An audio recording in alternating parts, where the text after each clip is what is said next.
তো ঠিক আছে বাচ্চারা, আমরা কোনিক্স শুরু করব আজকে থেকে। তো কোনিক্সের পরাবৃত্ত চ্যাপ্টারটা দিয়ে আমরা শুরু করব। তো প্রথমের আগেই কিছু ব্যাপার স্যাপার নিয়ে আমি আলোচনা করতে চাই। ধরো ax square plus by square plus 2hxy plus 2gx plus 2fy plus c equal to 0। দেখো, বৃত্ত, পরাবৃত্ত, অধিবৃত্ত সবগুলারই বেসিক সমীকরণ এইটা। বৃত্ত হোক, পরাবৃত্ত হোক, অধিবৃত্ত হোক, সবগুলারই বেসিক জিনিসটা হচ্ছে এইটা। তো আমি আগে একটু তোমাদের দেখিয়ে আসি যে পরাবৃত্ত, অধিবৃত্ত, উপবৃত্ত বা কোনিক্সের বেসিক জিনিসগুলো কোথা থেকে আসে। ধরো এটা একটা সমবৃত্ত ভূমিক কোণক, এটা একটা সমবৃত্ত ভূমিক কোণক, তোমরা মনে মনে কল্পনা করে নাও। সেই কোণকের এই যে অংশটা হয় সেটা সবসময় কী হয়, এইটা থাকে বৃত্ত। তোমরা চিন্তা করে দেখো যে তোমরা যদি কোনো কোণককে এইভাবে করে রাখো তাহলে এই অংশটা হবে হচ্ছে বৃত্ত। আমরা যদি কোণকটাকে এইভাবে কাটি, অ্যাঙ্গেল করে কাটি, ঠিক যদি তুমি ভূমির সমান্তরালে কাটো তাহলে আবার কি পাবে, সেটাও বৃত্তই পাবে। যদি আমরা খানিকটা অ্যাঙ্গেল করে কাটি তাহলে কি পাবো, এইটা তখন হয় হচ্ছে উপবৃত্ত। এই যে অংশটা সেটা হচ্ছে হয়ে যায় উপবৃত্ত। আচ্ছা, যদি আমরা অ্যাঙ্গেল করে কাটি তবে অ্যাঙ্গেলটা এই অংশটা বাধায় কাটা হয়, তাহলে আমরা যে জিনিসটা পাবো সেটা হবে হচ্ছে এইরকম একটা জিনিস, এইটা হচ্ছে পরাবৃত্ত। আর যদি ঠিক লম্বভাবে কাটি, ভূমির লম্বভাবে, এবং এই অংশটা বাঁধিয়ে, তাহলে আমরা যে জিনিসটা পাবো সেটা হচ্ছে এইটা হয়ে যাবে একটা অধিবৃত্ত। তাহলে এইটা হচ্ছে একটা উপবৃত্ত, এটা একটা পরাবৃত্ত, এটা একটা অধিবৃত্ত। বেসিক শেপগুলো হচ্ছে এরকম। তোমরা বলতে পারো পরাবৃত্ত আর উপবৃত্ত দেখতে একই রকম লাগতেছে, পরাবৃত্ত আর অধিবৃত্ত। পার্থক্য কি আমি অধিবৃত্ত পড়ানোর সময় বলে দিব। তো আজকে আমাদের মূল টপিক হচ্ছে পরাবৃত্ত। পরাবৃত্ত দেখতে কেমন হয় আমি তোমাদের সেটা দেখিয়ে আজকের ক্লাসটা শুরু করি। একটা পরাবৃত্ত দেখতে হয় হচ্ছে এই রকম। এইটা হচ্ছে একটা আদর্শ পরাবৃত্ত। আচ্ছা, তো পরাবৃত্তের কিছু ব্যাপার স্যাপার সম্পর্কে আমি আগে বলে আসি। দেখো, বৃত্ত কাকে বলে, যে সেটের বিন্দুগুলো একটা নির্দিষ্ট বিন্দু থেকে সমান দূরত্ব রাখে তাকে আমরা বৃত্ত বলি। এর উপরে যে কোনো বিন্দু কি করে, এইখান থেকে সমান দূরত্ব রাখে, এই দূরত্ব, এই দূরত্ব, এই দূরত্ব, এই দূরত্ব সব হয় সমান, এটা হচ্ছে বৃত্ত। তো পরাবৃত্ত কাকে বলে, যে সেটের বিন্দুগুলো একটা নির্দিষ্ট বিন্দু এবং একটা নির্দিষ্ট সরলরেখা থেকে সমান দূরত্ব রাখে তাকে বলা হয় হচ্ছে পরাবৃত্ত। তাহলে দেখো, এই পরাবৃত্ত যে কোনো বিন্দু, ধরো এই বিন্দুটা, এই যে বিন্দুটা থেকে যে দূরত্ব রাখবে এই সরলরেখা থেকেও একই দূরত্ব রাখবে, এই দূরত্ব আর এই দূরত্ব হবে সমান। আবার এই বিন্দুটা, এই দূরত্ব আর এই দূরত্ব হবে সমান, এই বিন্দুটারও তাই, এই দূরত্ব আর এই দূরত্ব হবে সমান। এটাই হচ্ছে পরাবৃত্ত। এখন মজার জিনিসটা দেখো, এইখান থেকে পরাবৃত্ত দেখতে হয় কি করে। হ্যাঁ, তো ঠিক আছে, দেখো তো আমি কি বলেছি, বৃত্ত, পরাবৃত্ত, উপবৃত্ত, অধিবৃত্ত সবগুলোরই আদর্শ সমীকরণ এইটা। তাহলে এখান থেকে কোনটা বৃত্ত, কোনটা পরাবৃত্ত, কোনটা অধিবৃত্ত সেটা খুঁজে বের করতে হয় কী করে। দেখো, বৃত্ত যদি হতে হয় তাহলে এক্স স্কোয়ার আর ওয়াই স্কোয়ারের সহগ হতে হবে সমান সমান। তাহলে এ ইকুয়াল টু অবশ্যই হতে হবে বি। আরেকটা কি, শুধু এ ইকুয়াল টু বি হলে সেটা উপবৃত্ত না, ওই পরাবৃত্ত না, সরি বৃত্ত না। এ ইকুয়াল টু বি হওয়া সত্ত্বেও বৃত্ত নাও হতে পারে। কোন ক্ষেত্রে, যদি এইচ জিরো না হয়। তাহলে বৃত্ত হতে গেলে এইচও হতে হবে জিরো, এর মান বি এর সমান হতে হবে এবং এইচ হতে হবে জিরো। তাহলে এইটা হবে হচ্ছে বৃত্ত। আচ্ছা বলো তো, যদি এ ইকুয়াল টু বি হয় এবং এইচ জিরো না হয়ে এইচের কোনো মান থাকে তাহলে সেটা কী হয়ে যাবে, তখন সেটা হয়ে যাবে উপবৃত্ত। আচ্ছা যাই হোক, সেটাতে আমরা পরে যাচ্ছি। দেখো, যদি এবার A not equal to B হয় তাহলে তিনটা কেস হতে পারে। দেখো, যদি H square equal to A B হয়ে যায়, এই যে এইচ স্কোয়ারের মান যদি এ বি এর সমান, এ বি এর গুণফলের সমান হয়ে যায় তাহলে সেটা হবে হচ্ছে পরাবৃত্ত। যদি H square less than A B হয় তাহলে সেটা হবে হচ্ছে উপবৃত্ত। আর H square greater than A B যদি হয়ে যায় তাহলে সেটা হবে অধিবৃত্ত। তোমরা এর কোনো অঙ্ক এই মুহূর্তে পাবে না, ডুয়েট ম্যাথে পাবে, আর অ্যাডমিশন টেস্টে অবশ্যই পাবে। তো এই জিনিসটা আপাতত মনে রাখো। ঢাকা ভার্সিটিতে এখান থেকে অবজেক্টিভ দেয়, আর বিভিন্ন ভার্সিটি সাস টাস্ট এখান থেকে অবজেক্টিভ দেয়। তো এর অবজেক্টিভগুলো কেমন হয় সেটা আমরা যখন ডুয়েট ম্যাথ করবো তখন বুঝতে হবে। আমি এই অধ্যায়টা ডুয়েট ম্যাথ সুন্দর মতোই করাবো। একটা জিনিস আমি বলতে ভুলে গেছি, যদিও আমার হচ্ছে অধ্যায় 5 মানে হচ্ছে দ্বিপদী বিস্তৃতির সবগুলো অঙ্ক তোমাদের করানো হয়ে গেছে, বুয়েট ম্যাথ আমি করাইনি তোমাদেরকে। তো এই মুহূর্তে তোমাদেরকে হচ্ছে কেতাবুদ্দিনের বই আর হচ্ছে এসব আমাদের বই পড়লেই হবে। তবে বুয়েট ম্যাথটা তোমরা বাসায় নিজেরা করে ফেলবে, তারপর বুয়েট ম্যাথে যেসব আমাকে প্রবলেম বের হবে সেগুলো দাগ নাম্বার বলে দিলে আমি সেগুলো সলভ দিয়ে দিব। আমি কী বলেছি বুঝতে পেরেছো, বুয়েট ম্যাথ তোমাদের বাসায় সবারই আছে, আমি সবাইকে কিনে এসেছি। তো দেখো এবার আমরা পরাবৃত্তের আদর্শ ব্যাপার স্যাপার একটু বুঝি। পরাবৃত্ত হতে পারে দুই ধরনের, সেটা হচ্ছে আদর্শ আর অনাদর্শ। শুধু পরাবৃত্ত না, যে কোনো কনিক্স সাধারণত দুই ধরনের হয়, একটা হচ্ছে আদর্শ অবস্থা, একটা হচ্ছে অনাদর্শ অবস্থা। তো আদর্শ অবস্থা কাকে বলবো, ধরো এটা একটু আমরা একটু অক্ষ আঁকা, এটা 0, এটা এক্স অক্ষ, এটা ওয়াই অক্ষ, এটা মূল বিন্দু এক্স অক্ষ ওয়াই অক্ষ। যদি কোনো পরাবৃত্ত যে কোনো একটা অক্ষের সমান্তরাল হয়, সেটা হতে পারে এক্স অক্ষের বা ওয়াই অক্ষের, যে কোনো একটা অক্ষের সমান্তরাল হলে সেটাকে আমরা কি বলবো, আদর্শ পরাবৃত্ত। আর যদি কোনো পরাবৃত্ত অক্ষের সমান্তরাল না হয় তাহলে আমরা একটা উদাহরণ দেখি। এই একটা পরাবৃত্ত, এটা কি, এটা একটা আদর্শ পরাবৃত্ত। এই একটা পরাবৃত্ত, এটা একটা আদর্শ পরাবৃত্ত।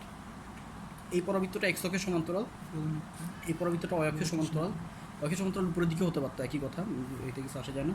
আর এই পরাবৃত্তটা কি, এর প্রধান অক্ষ দেখো এইটা, তাহলে এটা হচ্ছে অনাদর্শ।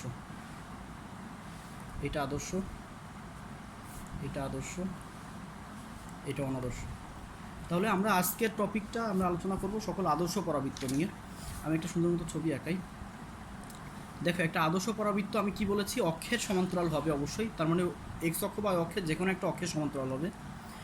তো ঠিক আছে, তাহলে এর কী কী জিনিস আমাদের জানা দরকার। প্রথমে আমাদের যেটা জানা দরকার সেটা হচ্ছে একটা আদর্শ পরাবৃত্তের সমীকরণ কেমন হয়, একটা বৃত্তের সমীকরণ কেমন হয়। মনে করে দেখো, একটা বৃত্তের সমীকরণ হয় এক্স মাইনাস এ তার whole square plus Y minus B তার হোল স্কোয়ার ইকুয়াল টু হচ্ছে আর স্কোয়ার। এখান থেকে আমরা পেয়ে যাই এ বি হচ্ছে তার কেন্দ্র আর আর হচ্ছে তার ব্যাসার্ধ।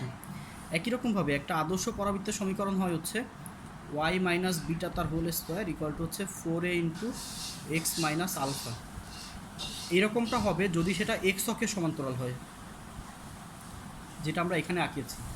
অথবা আমাদের পরাবৃত্ত হতে পারে ওয়াই অক্ষের সমান্তরাল। আমি দুইটা ছবি একটু এখানে আঁকাই, তাহলে তোমাদের বুঝতে সুবিধা হবে। এটা হচ্ছে এক্স অক্ষের সমান্তরাল, বা পরাবৃত্তটা হতে পারে ওয়াই অক্ষের সমান্তরাল। এইরকম কী বলেছি বুঝতে পেরেছো? আচ্ছা, এখন কোন অক্ষের সমান্তরাল সেটা তোমরা বুঝবে কী করে। দেখো ওয়াই মাইনাস বিটা তার হোল স্কোয়ার ইকুয়াল টু হচ্ছে 4a into x minus alpha. এটা একটা আচ্ছা আদর্শ উপবৃত্ত যে এক্স অক্ষের সমান্তরাল। খেয়াল করো, যার উপর স্কোয়ার নেই, যে রাশিটা সিঙ্গেল, যার ঘাত 1, পরাবৃত্ত হবে তার সমান্তরাল।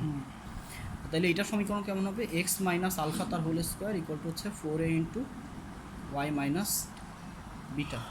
আচ্ছা, এবার সব কিছু দেখি। তাহলে এখান থেকে আমরা এই আলফা আর বিটা হবে হচ্ছে এর শীর্ষ। পরাবৃত্তের কোনো কেন্দ্র নেই, পরাবৃত্তের আছে হচ্ছে একটা শীর্ষ, এটা হচ্ছে পরাবৃত্তের শীর্ষ। আর আছে একটা উপকেন্দ্র, উপকেন্দ্র আমরা একটু পরে যাচ্ছি, আগে শীর্ষের ব্যাপারটা দেখো। তাহলে এটা হচ্ছে শীর্ষ, এটা হচ্ছে শীর্ষ। শীর্ষের স্থানাঙ্ক কি হয়, এইখানে শীর্ষের স্থানাঙ্ক হচ্ছে আলফা কমা বিটা, এইখানেও শীর্ষের স্থানাঙ্ক আলফা কমা বিটা। শীর্ষের স্থানাঙ্ক খুবই সিম্পল, আলফা কমা বিটা। কী বলেছি বুঝতে পেরেছো? আচ্ছা, তাহলে এবার দেখো, যে বিন্দুটা আমরা পরাবৃত্তের সংজ্ঞা পড়াশোনা বলেছিলাম, একটা পরাবৃত্ত কী হয়, একটা নির্দিষ্ট রেখার একটা নির্দিষ্ট বিন্দুকে কেন্দ্র করে একইভাবে ঘুরে দূরত্ব সমান রাখে। এখান থেকে দূরত্ব দেওয়া হয়, এখান থেকে দূরত্ব তাই হয়। তো যে বিন্দুটার সাপেক্ষে পরাবৃত্তটা সমান দূরত্ব রাখে সেই বিন্দুটাকে বলা হয় হচ্ছে উপকেন্দ্র। কেন্দ্র না, উপকেন্দ্র। আর যে রেখাটার সাপেক্ষে পরাবৃত্তটা সমান দূরত্ব রাখে সেই রেখাটার নাম হচ্ছে নিয়ামক রেখা। নিয়ামক রেখার আরেকটা নাম হচ্ছে দ্বিকাক্ষ, একই কথা। দ্বিকাক্ষ বা নিয়ামক রেখার যে কোনো একটা নাম থাকতে পারে। তাহলে এখন আমরা সব কিছু বের করা শিখি। আরেকটা জিনিস আমি বলিনি, সেটা হচ্ছে এই যে এটা, এই এটা কি, দেখো শীর্ষ থেকে উপকেন্দ্রের মধ্যবর্তী দূরত্বের মানই হচ্ছে এ। একটা পরাবৃত্তের শীর্ষ থেকে উপকেন্দ্রের মধ্যবর্তী দূরত্বের মানই হচ্ছে এ। তাহলে আবারও শীর্ষ থেকে এইটুকুর মধ্যবর্তী দূরত্বের মান কত হবে, শীর্ষ থেকে নিয়ামক রেখার এই হবে, কারণ আমি বলেছি একটা পরাবৃত্তের যে কোনো বিন্দু উপকেন্দ্র থেকে যে দূরত্ব রাখবে নিয়ামক রেখা থেকে একই দূরত্ব রাখবে। তাহলে এইটুকুর মানও এ। আচ্ছা, এবার এইটাকে বলা হয় প্রধান অক্ষ। আমি বলছিলাম যে প্রধান অক্ষ যার সমান্তরাল, পরাবৃত্তটা তার সমান্তরাল। এইটা হচ্ছে প্রধান অক্ষ, এই রেখাটা, আর এই রেখাটা হচ্ছে প্রধান অক্ষ। কী বলেছি বুঝতে পেরেছো? তাহলে প্রধান অক্ষ দেখো এক্স অক্ষের সমান্তরাল হয়, আমরা বলবো যে এই উপবৃত্তটা হচ্ছে এক্স অক্ষের সমান্তরাল এবং আদর্শ। তো ঠিক আছে, তাহলে এই বিন্দুটা হচ্ছে আলফা বিটা, এইখান থেকে এইটুকুর মান হচ্ছে এ। তাহলে বলো তো এই বিন্দুটা কী হবে, আলফা প্লাস প্লাস দেখো ওয়াইয়ের মান সেম থাকবে, যেহেতু এটা হচ্ছে এক্স অক্ষের সমান্তরাল রেখা, যেটা হবে এক্স এর মান এ পরিমাণ বেড়ে যাবে। তাহলে এই বিন্দুটা হবে হচ্ছে আলফা প্লাস এ কমা বিটা। তাহলে এখান থেকে আমরা পেয়ে যাচ্ছি এটা হচ্ছে শীর্ষ। আচ্ছা, উপকেন্দ্র কি হবে, আলফা প্লাস এ কমা বিটা। তাহলে বলো তো এই পরাবৃত্তের উপকেন্দ্র কি হবে, আলফা কমা বিটা প্লাস। দেখো এখানে এইটুকুর মান হচ্ছে এ, তাহলে সে ওয়াই অক্ষ বরাবর একক বাড়ছে, এক্স অক্ষ বরাবর মান যা ছিল তাই থাকছে। তাহলে এটা এক্স অক্ষ বরাবর আলফাই থাকবে, ওয়াই অক্ষ বরাবর হয়ে যাবে হচ্ছে বিটা প্লাস এ। বুঝতে পেরেছো? গেল উপকেন্দ্র। এবার আমরা বের করবো হচ্ছে প্রধান অক্ষের সমীকরণ। তো প্রধান অক্ষের সমীকরণ এটা কার সমান্তরাল? না, এক্স অক্ষের সমান্তরাল। হ্যাঁ, এক্স অক্ষের সমান্তরাল লেখার সমীকরণ কি? y is equal to alpha Y equal to alpha হবে কেন? or is equal to a Y equal to beta. beta beta Y equal to B, Y অক্ষের সমীকরণ হচ্ছে ওয়াই ইকুয়াল টু বি, আর বি এর মান হচ্ছে বিটা এখানে। হ্যাঁ। তাহলে প্রধান অক্ষের সমীকরণ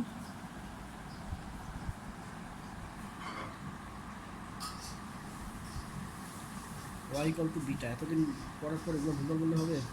মানে আমি দেখি এইখানে প্রধান অক্ষের সমীকরণ কি হবে? এখানে হবে হচ্ছে x is equal to X equal to alpha. দেখো আমি আগে সিম্পল একটা জিনিস বলে দিই, কেউ যদি বুঝে বুঝে করতে চাও আলহামদুলিল্লাহ, আমি সবাইকে বুঝে বুঝে করাটা প্রিফার করি। কারো যদি মনে হয় এগুলো বোঝা অনেক কঠিন হয়ে যাচ্ছে, সরাসরি আমি এখন যে খাতায় যেগুলো লিখে দিচ্ছি এগুলো মুখস্থ করলেই, এগুলো বসাই দিলে উত্তর হয়ে যাবে। মুখস্থ করে আমি চাচ্ছি না তোমার মুখস্থ করো। এখন ধরো সবার মেধা একরকম হয় না, কারো যদি মনে হয় যে এগুলো বুঝতে সমস্যা হচ্ছে সরাসরি মুখস্থ করে ফেলো। পরাবৃত্ত কোন অক্ষের সমান্তরাল সেটা জেনে গেলেই তোমরা হচ্ছে এইখানে ডাটা বসাই দিলে সবসময় অ্যান্সার পেয়ে যাবে। আচ্ছা, গেল প্রধান অক্ষের সমীকরণ। এবার আমরা বের করবো হচ্ছে নিয়ামক রেখার সমীকরণ। তার জন্য আগে আমাদের এই বিন্দুটা কত জানা লাগবে। দেখো এই বিন্দুটা ছিল আলফা বিটা, এখান থেকে এটুকুর মান হচ্ছে এ, আমরা কি নেগেটিভ সাইডে এ একক আসছি, তাহলে এই বিন্দুটা হয়ে যাবে কত? আলফা মাইনাস এ কমা beta তাহলে এটাকে বলা হয় নিয়ামক বিন্দু। তাহলে নিয়ামক বিন্দু হচ্ছে আলফা মাইনাস এ কমা বিটা। beta একই রকমভাবে এখানে হবে আলফা কমা বিটা মাইনাস এ। হুম। আচ্ছা, তাহলে নিয়ামক রেখাটার সমীকরণ বের করবো এবার। এবার হচ্ছে নিয়ামক রেখার সমীকরণ। তো নিয়ামক রেখাটা কার সমান্তরাল? এখানে y অক্ষের সমান্তরাল একের সমান্তরাল রেখার সমীকরণ হচ্ছে এক্স ইকুয়াল টু এ, এর মানে এখানে হচ্ছে আলফা মাইনাস এ। তাহলে আমরা বলবো হচ্ছে X equal to alpha minus A, আর এখানে হবে হচ্ছে Y equal to beta minus A. আচ্ছা, তো এই পাঁচটা জিনিসই বেসিক্যালি তোমাদের বের করতে আসবে। এছাড়া আরেকটা জিনিস তোমাদের বের করতে হবে, সেটা হচ্ছে উপকেন্দ্রিক লম্বের দৈর্ঘ্য কত। সমীকরণ 4 আগে উপকেন্দ্রিক লম্বের সমীকরণ বের করা শিখি। আলফা উপকেন্দ্রিক লম্বটা তো এটা তো বুঝতে পারছো। উপকেন্দ্র দিয়ে যে লম্বটা যাবে সেটা হচ্ছে উপকেন্দ্রিক লম্বের সমীকরণ। উপকেন্দ্রিক লম্বের সমীকরণ কোন অক্ষের সমান্তরাল? তাহলে এক্স ওয়াই অক্ষের সমান্তরাল। ও, আচ্ছা, ওয়াই অক্ষের সমান্তরালের সমীকরণ হচ্ছে এক্স ইকুয়াল টু এ, এর মান হচ্ছে এখানে আলফা প্লাস এ, এই বিন্দু দিয়ে পাস হচ্ছে যেহেতু, তো আমরা লিখবো হচ্ছে X equal to alpha plus, আর এখানে হচ্ছে Y equal to beta plus. আর উপকেন্দ্রিক লম্বের দৈর্ঘ্য কত এটা তোমাদেরকে মনে রাখতে হবে, 4 এর মানের সমান। এইটুকুর মানের সমান সবসময় উপকেন্দ্রিক লম্বের দৈর্ঘ্য হবে। উপকেন্দ্রিক লম্বের দৈর্ঘ্য হচ্ছে 4 এ, এখানেও তাই 4 এ। তো বেসিক্যালি এইটা বাদে এখান থেকে আর কোনো কিছু বের করতে আসবে না। আজকে আর আমাদের ক্লাসের টপিক কাজগুলো খুবই সিম্পল। আমি তোমাদের দু একটা অঙ্ক প্র্যাকটিস করে আজকে ক্লাস শেষ করব। দেখো ভালো করে এই কথাটা দেখে রাখো, এইখান থেকে সব কিছু আসবে। আর বোর্ডে সহজ জিনিসই আসে। তো তোমাদের বোর্ডে আসা অঙ্কগুলো এইখান থেকে অ্যাটলিস্ট 4 মার্কের একটা অঙ্ক পাবে, ব্যাপারে আমি গ্যারান্টি দিয়ে দিচ্ছি, যদি উপকেন্দ্র থেকে কোশ্চেন হয়, পরবর্তী থেকে উপকেন্দ্র বলছি। ও দেখো আমরা কেতাবুদ্দিনের বইয়ের 1-এর বি নাম্বার অঙ্কটা দিয়ে 1-এর এ নাম্বার দিয়ে শুরু করি, একদম সহজ একটা অঙ্ক দিয়ে শুরু করি। ওয়াই মাইনাস 1 তার হোল স্কোয়ার ইকুয়াল টু হচ্ছে 4 ইন্টু এক্স মাইনাস 2। আমরা যদি এটাকে সাজাই লিখি তাহলে কী পাচ্ছি? ওয়াই মাইনাস 1 তার হোল স্কোয়ার ইকুয়াল হচ্ছে 4 into 1 into x minus 2 x minus 2। ভালো কথা। তাহলে এর মান 1, আলফার মান হচ্ছে 2, বিটার মান হচ্ছে 1। খেয়াল করো আলফা বিটাতে কিন্তু মাইনাস অটোমেটিক্যালি ছিল, সো মাইনাস না, আলফার মান হচ্ছে 1 আর বিটার 2, বিটার মান হচ্ছে 1। minus তাহলে এখান থেকে আমাদের বের করতে দিয়েছে শীর্ষবিন্দু, উপকেন্দ্র, উপকেন্দ্রিক লম্ব, অক্ষরেখা আর নিয়ামক রেখার সমীকরণ। তো ঠিক আছে, আগে আমরা আসি হচ্ছে শীর্ষ কত? 2,1 2,1 আলফা কমা বিটা। আচ্ছা, এবার উপকেন্দ্র কত? এটা হচ্ছে আগে তাহলে দেখো এটা কার সমান্তরাল সেভাবে করে ছবি আঁকো। x অক্ষের সমান্তরাল। এটা x অক্ষের সমান্তরাল, এই বিন্দুটা হচ্ছে 2,1, 2,1 এখান থেকে এইটুকুর মান কত পেয়ে গেছি আমরা? 1, তাহলে এটা হচ্ছে 3,1। সিম্পল, একেবারেই সিম্পল, 3,1। আচ্ছা, এবার হচ্ছে উপকেন্দ্রিক লম্বের দৈর্ঘ্য কত? 4 এইটুকু সমান, তাহলে উপকেন্দ্রিক লম্বের দৈর্ঘ্য হচ্ছে 4। আমি আর লিখছি না, আমি মুখে মুখে বলে যাচ্ছি। প্রধান অক্ষের সমীকরণ, এটা হচ্ছে প্রধান অক্ষের সমীকরণ। প্রধান অক্ষের সমীকরণ কী হবে? প্রধান অক্ষের সমীকরণ y equal to y equal to 1, 2 হবে কেন? 1 এখানে বিটার মান হচ্ছে 1, তাহলে প্রধান অক্ষের সমীকরণ হচ্ছে y equal to 1। আচ্ছা, এবার হচ্ছে নিয়ামক রেখার সমীকরণ হচ্ছে এইটা। তাহলে নিয়ামক রেখার জন্য আমাদের এই বিন্দু বের করা লাগবে। এই বিন্দুটা কত? এই বিন্দুটা হচ্ছে এখান থেকে যেহেতু 1, এটা 2,1, তাহলে এটা হচ্ছে 1,1। তাহলে নিয়ামক রেখার সমীকরণ আসবে হচ্ছে x equal to 1। আচ্ছা, উপকেন্দ্রিক লম্বের সমীকরণ এখানে চাইনি, তারপর আমরা বের করে দিই। উপকেন্দ্রিক লম্বের সমীকরণ কত? x is equal to x equal to 3। কী বলেছি বুঝতে পারো? যেটা এটা চাইনি কোশ্চেনে, আমি তোমাদের শিখিয়ে দিলাম। তো এইটুকুই। এখন দেখো সবসময় এরকম সমীকরণটা যেভাবে তোমাকে পাতায় দিছে এরকম সবসময় পাতায় দিবে না। তোমাদের যেটা দিবে পরীক্ষায় সেটা হচ্ছে সমীকরণটা বের করে নেওয়া লাগবে। ইমিডিয়েট পরের অঙ্কটাই দেখো, যেখানে তোমাদের সমীকরণটা বের করে নেওয়া লাগবে। কী আছে? 1-এর B 3y² minus 10x minus 12y minus 18 equal to 0। তো আমরা জানি যে আমরা এক্স এক পাশে রাখতে পারবো না, আমাদেরকে এক্স এক পাশে ওয়াইকে এক পাশে নিয়ে যেতে হবে। তাহলে 3y² মাইনাস 12yকে এক পাশে রাখো, আর 10x প্লাস 18কে আরেক পাশে নিয়ে যাও। এবার দেখো এটাকে সূত্রে ফেলতে হবে আমাদের। তো 3 কমন নাও, তাহলে y² মাইনাস 4y চলে আসলো। দেখো কি হলে এটা সূত্রে পড়ে? +4 +4। হ্যাঁ +4 হলে এইটুকু একটা স্কোয়ারের সূত্রে পড়ে যাচ্ছে। একুশে তাহলে আমরা এক্সট্রা নিয়েছি কত দেখো তো? 12 এক্সট্রা নিয়েছি 12। আমরা কিন্তু শুধু 4 এক্সট্রা নিই, এই ভুলটা করবা না। আমি কিন্তু বাইরে যেহেতু 3 আছে তাহলে 3 4 12 এক্সট্রা নিয়েছি। তাহলে এই পাশে 12 যোগ হয়ে যাবে, তাহলে 10x এখানে বাদ পড়ে গেছে। 10x প্লাস কত থাকতেছে? 30। 12 আর 18 মিলে 30। তাহলে এটা হয়ে যাচ্ছে 3 ইন্টু y মাইনাস 2 তার হোল স্কোয়ার ইকুয়াল টু হচ্ছে 10 কমন নিলে x প্লাস 3। তাহলে এই 3কে এই পাশে নিয়ে আসো। দেখো আমরা আরেকটু সুন্দর করে লিখি, y মাইনাস 2 তার হোল স্কোয়ার ইকুয়াল টু হচ্ছে 4 ইন্টু 10/12 মানে 5/6। এটা হচ্ছে 10/12, 4 ভাগ হয়ে গেলে x প্লাস 3। সিম্পল। তাহলে আমরা সমীকরণ এবার এটা কার সমান্তরাল পেয়ে গেলাম আমরা? এটা x অক্ষের আবার x অক্ষের সমান্তরাল। আচ্ছা এর মান পজিটিভ না নেগেটিভ সেটা দেখে তোমরা বুঝবে যে উপবৃত্তটা কোন পরাবৃত্তটা কোন সাইডে। x অক্ষের সমান্তরাল ঠিক আছে, কিন্তু পজিটিভ সাইডে না নেগেটিভ সাইডে? এর মান পজিটিভ, নেগেটিভ সাইডে হতে পারে, পজিটিভ সাইডে হতে পারে। আমি একটু পরে এটা দেখাবো। আমরা নেগেটিভের একটা অঙ্ক করে তোমাদের দেখিয়ে দিব যে কীভাবে এটা নেগেটিভ হতে পারে। ঠিক আছে, খেয়াল করো। পজিটিভ না কি সূত্র অনুযায়ী মাইনাস মানে ঠিক আছে, তোমরা এখানে প্লাস না মাইনাস এর মান সবসময় পজিটিভ, পজিটিভ, কিন্তু তোমরা প্লাস না মাইনাস এখানে সেটা দেখে বুঝবা যে এটা কোন অক্ষের কোন সাইডে। তো ঠিক আছে, তাহলে এর কেন্দ্র কত? এর কেন্দ্র হচ্ছে -3,2। হ্যাঁ -3,2। এইটুকুর মান হচ্ছে 5/6। 5/6। তাহলে এই বিন্দুটা কত আসবে? -3 + 5/6। -3 + 5/6,2। তোমরা ক্যালকুলেশন করে দেখবে মিলে যাবে, সমস্যা নেই। আচ্ছা এবার হচ্ছে এই বিন্দুটা কত হবে? -3 - 5/6 কমা হচ্ছে 2। তাহলে তোমরা এবার প্রধান অক্ষের সমীকরণ হচ্ছে y = 2। আচ্ছা এবার হচ্ছে নিয়ামক রেখার সমীকরণ হচ্ছে x = -3 - 5/6। ক্যালকুলেশন করে দেখবে কি আসে, আমি ক্যালকুলেশন করতেছি না। আচ্ছা উপকেন্দ্রিক লম্বের দৈর্ঘ্য হবে হচ্ছে 10/3। উপকেন্দ্রিক লম্বের দৈর্ঘ্য হবে হচ্ছে 10/3। এই তো সব আমরা এখান থেকে বের করে ফেললাম, একেবারেই সিম্পল অঙ্ক। আমি নেগেটিভের একটা দেখতে পাচ্ছি এখন, খেয়াল করো। আমরা কত নম্বর দেখবো? আমরা দেখবো হচ্ছে এফ দাগ। দেখো x² + 2y - 8x + 7 = 0। ভালো হয়েছে, এটা একেবারে x অক্ষের সমান্তরাল, y অক্ষের সমান্তরাল। তাহলে দেখো x² - 8x এক পাশে নিলাম, তাহলে এই পাশে থাকতেছে -2y - 7, তাই তো? তাহলে এটাকে সূত্রে ফেলবো। x² - 8x এর সাথে কত হলে সূত্রে পড়ে? 16 +16। হ্যাঁ, আর এই পাশে তাইলে -2y - 7 + 16 মানে +9। ঠিক আছে, তাহলে কি আসছে দেখো, এটা হচ্ছে x - 4 তার হোল স্কোয়ার ইকুয়াল টু হচ্ছে এখান থেকে হচ্ছে -2 কমন নাও আগে, তাহলে y - 9/2। ঠিক আছে, তাহলে এটা হয়ে যাচ্ছে হচ্ছে -4 × ½ × y - 9/2। ঠিক আছে, তাহলে প্রথমে এটা কার সমান্তরাল? এটা y এর সমান্তরাল, কারণ y এর স্কোয়ার নাই, y মুক্ত রাশি, y এর সমান্তরাল। আর এটা কোন দিকে? এই মাইনাসটা দেখে আমরা বুঝতে পারতেছি যে এটা হচ্ছে নেগেটিভ সাইডে। তাহলে এটা হচ্ছে এই দিকে, এটা উপরের দিকে না। কি বলেছি বুঝতে পেরেছি? যদি মাইনাস থাকে, এক্স এর আগে মাইনাস থাকলে এটা এই সাইডে, ওয়াই এর আগে মাইনাস থাকলে এটা এই সাইডে। কি বলেছি বুঝছো? তাহলে শীর্ষ কত? শীর্ষ হচ্ছে 4,9/2। ঠিক আছে, আচ্ছা তো এইখান থেকে এইটুকুর মান কত? তাহলে হাফ। এখান থেকে এইটুকুর মান যদি হাফ হয়, একটা জিনিস খেয়াল করো, এখান থেকে এইটুকুর মান যদি হাফ হয়, তাহলে এই উপকেন্দ্রটা কত? এবার 4 আর 9/2 + 9/2 -9/2 প্লাস করবো না মাইনাস করবো? ভালো এটা নিচের দিকে, তাইলে মাইনাস। দেখো এটা তো নিচের দিকে, সিম্পল জ্যামিতি আর কি। যেহেতু এটা y অক্ষের নিচের দিকে, তাহলে মাইনাস হবে। তাইলে এটা হবে হচ্ছে 4,9/2 -1/2, তার মানে 4,4 আসলে। 9/2 - ½ মানে হচ্ছে 4। বুঝতে পেরেছো? একই রকমভাবে এবার নিয়ামক বিন্দুটা কিন্তু বেরোবে এবার আমাদের, যেহেতু এটা উপরের দিকে, তাহলে 4,9/2 + ½ তার মানে হচ্ছে 4,5। কি বলেছি বুঝতে পেরেছো? তাহলে এবার প্রধান অক্ষের সমীকরণ হচ্ছে x = 4। আচ্ছা উপকেন্দ্রিক লম্বের দৈর্ঘ্য হচ্ছে 2। উপকেন্দ্রিক লম্বের দৈর্ঘ্য, একটা জিনিসের দৈর্ঘ্য কিন্তু নেগেটিভ হতে পারে না, মডুলাস সৃষ্টি নিতে। তাহলে 2। উপকেন্দ্রিক লম্বের সমীকরণ হচ্ছে y = 4। আচ্ছা দ্বিকাক্ষের সমীকরণ হচ্ছে y = 5। এগুলোই। এখন দেখো তোমাদের বাড়ির কাজ থাকবে কোন পর্যন্ত? 2 দাগের অঙ্কগুলো একই রকম। কি বলছে? y² = 8x + 5 এর শীর্ষবিন্দু উপকেন্দ্রিক লম্বের দৈর্ঘ্য বের করো। y² = 8y + 5 এর শীর্ষবিন্দু উপকেন্দ্রিক লম্ব বের করো। এগুলো সব করে ফেলবা। 1 করবা, 2 করবা, 3 না এগুলো 3 হচ্ছে পরাবৃত্তের শীর্ষবিন্দু বহির্লম্বের দৈর্ঘ্য বের করো। 4 হচ্ছে এই পরাবৃত্তের শীর্ষবিন্দু বহির্লম্ব অক্ষরেখা সবই পারবা। 4 বি পর্যন্ত করে রাখবা। তোমাদের আজকের প্রথম দিনের বাড়ির কাজ থাকবে হচ্ছে 1 থেকে শুরু করে 4 বি পর্যন্ত করবা। আমি কোনিক্স নিয়ে বড়জন 9টা ক্লাস নিব, আমি এর বেশি নষ্ট করতে চাচ্ছি না, আশা করি 9টা ক্লাসে সুন্দর মতো হয়ে যাবে।